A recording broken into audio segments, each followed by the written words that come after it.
Boa noite.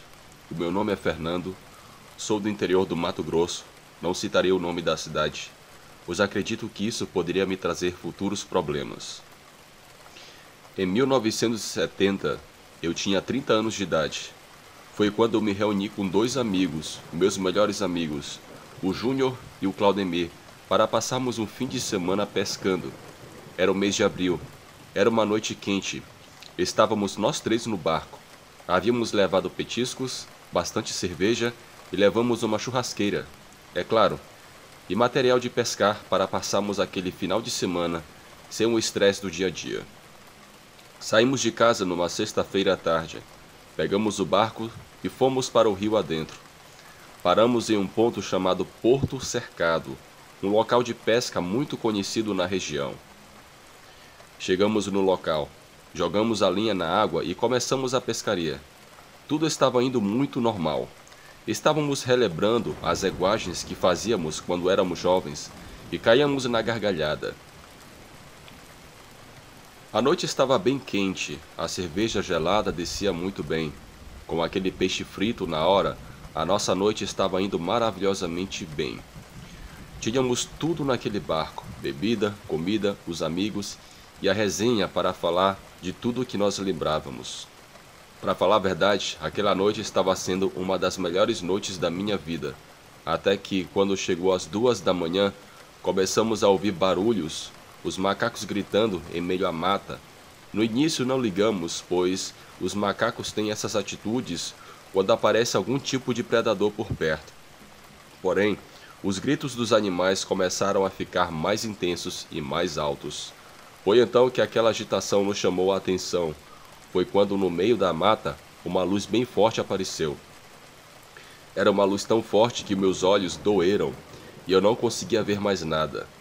E em poucos segundos aquela luz enfraqueceu e no meio da mata saiu uma bola de energia muito grande, mais ou menos do tamanho de um avião. Aquilo nos deixou muito confusos. Aquela bola de luz subia até os céus e desapareceu por entre as nuvens. Eu fiquei sem entender nada. Já os meus dois amigos ficaram em choque. Foi então que decidimos parar a pescaria, pois já eram 2 da manhã, então fomos para o interior do barco para dormir. Estávamos bem confusos. Pouco tempo depois nós fomos dormir. Porém, algum tempo eu me lembro que eu acordei com os gritos do Júnior mandando o Claudemir entrar dentro da embarcação. O Júnior estava gritando muito com o Claudemir. Escutei um barulho alto de alguma coisa que estava em cima do nosso barco. Quando eu olhei para o Claudemir, ele estava coberto com um feixe de luz, bem em cima dele, e o Júnior não parava de gritar. Foi quando o Júnior decidiu puxar o Claudemir pelo braço para dentro do barco. O Claudemir estava igual a uma estátua, sem falar uma única palavra, e os seus olhos estavam arregalados e vidrados. Eu estava em pânico. Foi quando eu decidi tentar ligar o barco, e para minha surpresa, o barco estava sem energia. Ou seja, estávamos presos naquele local e com alguma coisa bizarra querendo nos pegar. O que deu a entender é que aquela coisa estava tentando abduzir o Claudemir. Aquilo ficou em cima do nosso barco por uns 10 minutos, que mais pareceu um ano, até que do nada aquela coisa foi embora. E o barco voltou a funcionar. Então decidimos ir embora na mesma hora. O Claudemir continuava mudo, sem falar uma única palavra. Chegando na nossa cidade, na parte da manhã, com muita adrenalina, fomos direto para o hospital, pois quando o médico chamou eu e o Júnior para saber o que havia acontecido com o Claudemir, pois o mesmo ainda estava em choque, decidimos contar tudo para o médico. O médico disse que não tinha nada a ver com o Claudemir. O médico ficou bem assustado e confuso. Pedimos para o mesmo para que não contasse a ninguém. Porém, em poucos dias do ocorrido, algumas pessoas da cidade já estavam conversando sobre o assunto. O assunto, pouco tempo depois, ganhou uma grande proporção. Os comentários estavam em toda a cidade. Após o mês do ocorrido, eu havia recebido a visita de dois homens muito bem vestidos. Eles estavam usando terno preto com uma gravata vermelha. E eles se apresentaram como funcionários do governo federal. O que eu estranhei é que eles tinham um sotaque bem pesado, parecendo uma pessoa estrangeira. Eles queriam saber de tudo, do início ao fim do ocorrido. O que eu achei estranho também é que isso eram 11 horas da noite, e os meus amigos não tinham nada a ver com o que estava acontecendo. Os meus 2 cachorros não haviam latido, pois eles têm o costume de latirem por toda a noite. Confesso que eu fiquei bem intrigado com a tal visita.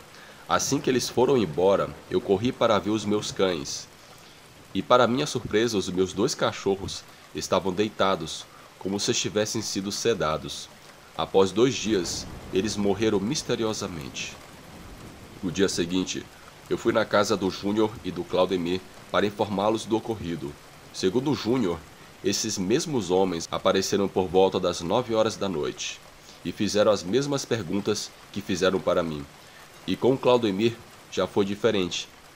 Nem lá eles apareceram, segundo a mulher do Claudemir, já que o Claudemir estava falando com dificuldade devido ao trauma sofrido naquela noite fatídica. Uma coisa que me perguntei, será se esses homens não foram lá, na casa do Claudemir, porque eles já sabiam que o mesmo estava totalmente limitado da fala? Bom, só foi um pensamento que eu tive. Pouco tempo depois disso, passaram-se alguns dias e meu amigo Claudemir veio a óbito. Isso foi um choque para todos nós ao saber da sua morte. Veio o resultado da autópsia alguns dias depois, e para minha surpresa, o Claudemir estava com excesso de radiação em seu corpo, e novamente as fofocas voltaram a tomar conta da nossa cidade. Porém, as autoridades do local começaram a ocultar o motivo da morte do Claudemir. Em 2 semanas depois do ocorrido, eu comecei a observar que haviam pessoas diferentes que ficavam me observando próximo à minha casa. Por coincidência ou não, elas eram do mesmo estilo daqueles homens que foram lá em casa me questionar. Eram homens altos e brancos, terno preto e gravata avermelhada. As minhas noites de sono, que eram tranquilas, começaram a dar lugar a pesadelos com extraterrestres. Perguntei ao meu amigo Júnior se ele estava sonhando também, e ele disse que sim, estava tendo os mesmos tipos de sonho. E foi aí que eu fiquei paranoico. Foi quando eu comecei a observar o céu nas noites de sono, e para minha surpresa eu comecei a observar luzes misteriosas no céu. E isso foi com muita frequência. Certa vez, ao sair de casa pela manhã para comprar pão, eu me deparei com 2 pessoas penduradas dando manutenção no poste de luz em frente à minha casa. Eu achei bem estranho, porque aquela empresa eu nunca tinha visto ali, e foi aí que eu comecei a ficar desconfiado. Eu fui até a empresa responsável pela manutenção de energia elétrica na minha cidade, para saber se eles haviam contratado alguma empresa terceirizada. E para minha surpresa, a empresa de energia elétrica me informou que eles não contrataram nenhuma empresa terceirizada para fazer manutenção. Aquilo caiu como uma bomba em meu psicológico. Eu estava ficando em pânico por mais que eu tentasse me controlar. A minha esposa estava muito assustada com tudo o que estava acontecendo, pois eu enchia os seus ouvidos com as minhas deduções de que eu poderia estar sendo monitorado por pessoas estranhas. Até que certa vez a esposa do Júnior foi na minha casa para saber se o Júnior estava comigo. Eu respondi que não. Ele não estava lá e eu não o tinha visto. Eu informei que o Júnior deveria estar dando manutenção no barco. Ela me agradeceu e falou que iria dar um tempo para ver se ele chegaria em casa, pois ele não tinha aparecido para almoçar. Ao chegar à noite, a esposa do Júnior retornou para minha casa e informou que o Júnior não havia chegado em casa ainda e que ela estava ficando muito preocupada com a falta dele. Eu também comecei a ficar preocupado e comecei a procurá-lo pelas redondezas próximos à nossa residência para ver onde estava o Júnior. E ninguém sabia. Procuramos em hospitais, IMLs e delegacias, e nada do meu amigo Júnior aparecer. Após 3 dias, encontraram o corpo do meu amigo Júnior, o meu irmão do coração. O Júnior foi encontrado sem vida em uma mata, a 15 quilômetros de onde eu morava. O corpo do Júnior estava sem os olhos e sem a língua. Eu quase tive um infarto. Eu havia ficado transtornado, junto da minha esposa, ao saber daquela notícia. Dias depois do ocorrido, o primo da minha esposa, que trabalha no IML da cidade, chegou lá em casa. Eu estava muito abalado ainda. Eram 7 horas da noite.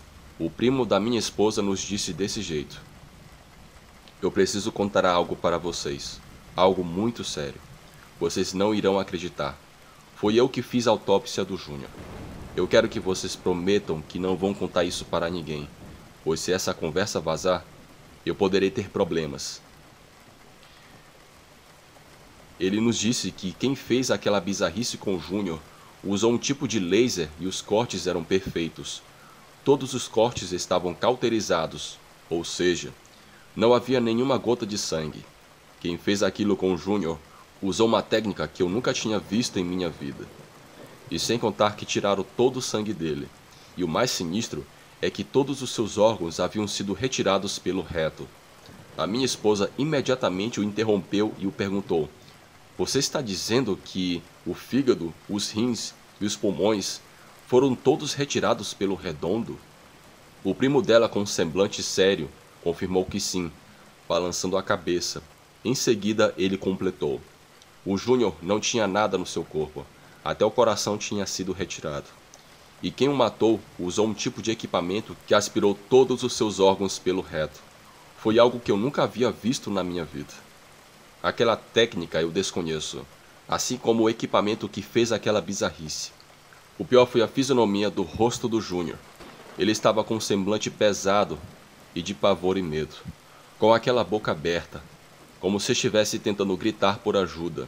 Eu vou confessar a vocês, eu já fiz muitas autópsias, porém a do Júnior me marcou demais. Ele estava terrível, era tenebroso. O sinistro é que vieram 2 homens estranhos lá na sala da autópsia para acompanhar todo o procedimento feito no corpo do Júnior. Eles se apresentaram como sendo do governo federal, informando que não era para eu falar para ninguém sobre o que eu havia visto na autópsia, pois se a informação dos detalhes da autópsia vazassem, eu teria problemas. Após o primo da minha esposa nos contar tudo aquilo, eu confesso que eu fiquei em choque. O meu medo me congelou, e ao olhar para minha esposa eu percebi que ela estava em choque também com tudo aquilo. Uma coisa era certa, eu queria naquela hora era sumir. Após o primo da minha esposa ir embora, eu e minha mulher tivemos uma conclusão. A carta da vez seria eu. Eu seria o próximo a ser abatido. Foi aí que decidimos fugir da cidade. A cidade no qual tanto amávamos. Deixamos tudo para trás. Hoje eu moro em outro estado do Brasil, onde eu e a minha esposa criamos os nossos filhos.